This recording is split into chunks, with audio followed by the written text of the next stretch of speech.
सुनी जानू परे शासन पता पले हर सिख शिवम सुनो आनंद हो अरविंद प्यारा दूर दी है अंगे अंग हो बच के रहियो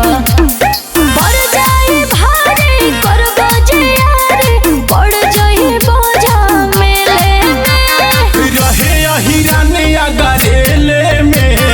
भैनी जवानी जानी जेले में हमारा से गेहूँ अजुराला ना